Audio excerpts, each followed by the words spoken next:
Latin America has a wide and deep infrastructure gap. To fill it, banks and capital markets involvement is essential. But attracting them to the region's often ambitious infrastructure programs may have just become much harder. To discuss this, I have in our studio today Renato Lulia, who is the CEO of Itaú BBA International. Renato, thank you for joining me. Thank you, Silvia. Banks' appetite for long-term financing has been hit with banking regulation. And looking at infrastructure in Latin America doesn't look too appealing at the moment for banks, is that right? Well, I think the challenge now is to match banks' appetite for risk with investors' appetite for projects. So absolutely right that the gap in infrastructure is massive. Banks definitely need to play a role on that. But looking forward, I see banks playing way more a role in structuring the projects, eventually providing bridge financing for companies. And then capital markets should play an important role in the long-term finance. So providing a bridge to bond loan and then moving it on after construction, perhaps 1 to 2 years after the construction of the project, to the capital markets. At the same time, because of the current economic situation pretty much all over Latin America, governments that have traditionally tried to make the programs more appealing to banks and the private sector in general have usually provided subsidies of some sort to the lenders and investors. Do you think that the current economic situation may impact the ability to attract private sector banks in the same way?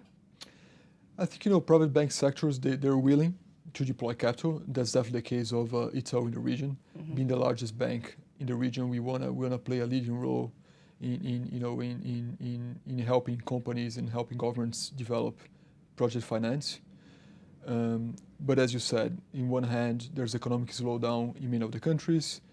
Several countries raise interest rates, and because the economies in the region are somehow linked to commodities, and we have commodity prices at lowest levels in the recent years. Mm-hmm. The returns that investors need, in one hand, and then the banks' risk appetite is also impacted. So I think there's a willingness to finance. There's appetite for banks. Now the challenge is to find the right projects in the right sectors and investors willing to put equity into the projects. So that's the challenge now. So making sure that the current economic situation doesn't impact too badly. Finding the projects where the project company is able to repay to meet its financial obligations. That's the challenge at the moment. And also you mentioned interest rates. Obviously high and rising interest rates are probably inviting a lot of the bond investors to look at sovereign notes rather than look at infrastructure bonds. Do you think that this will continue for how long? Yeah, so rising interest rates, they have two effects in project finance. Number one, because we're talking about very long-term projects, any point that you raise interest rates, that's going to impact the cash flows severely. Therefore, it makes harder for investors to find projects with the returns they need.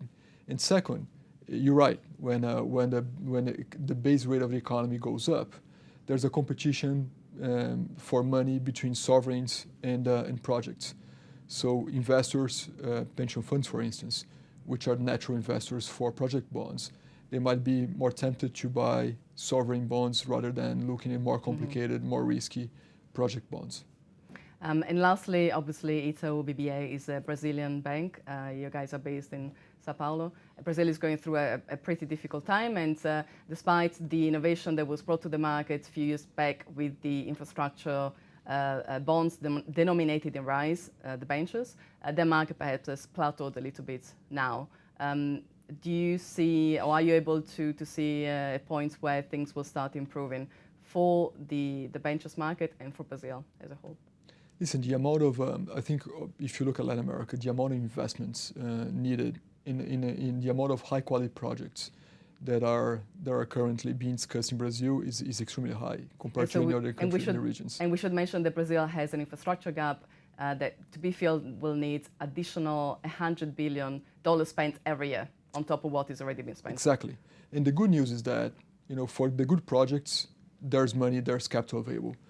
And that goes back to what I discussed in the beginning, which is try to make sure that we have the right setup, the right legal framework, and and investors willing to bring equity and banks willing to put balance sheet to use. Absolutely, that project bonds or any type of capital market transactions need to play a role in that. I think we did the first steps, but and that's looking forward. Those project bonds in Brazil they're going to be especially more important if you want to carry on the 100 billion that you mentioned on an early basis. Banks very likely won't have the ability and appetite to underwrite long-term financing in those values in the current economic situation. So the key for infrastructure financing in Latin America and around the world really is capital markets and developing this space for infrastructure notes and equity as well at some point. So thank you very much, Renato, for your comments, and we shall obviously keep a very close eye on Brazil, Latin America as a whole, and infrastructure. Thank you, Silvia. Thank you.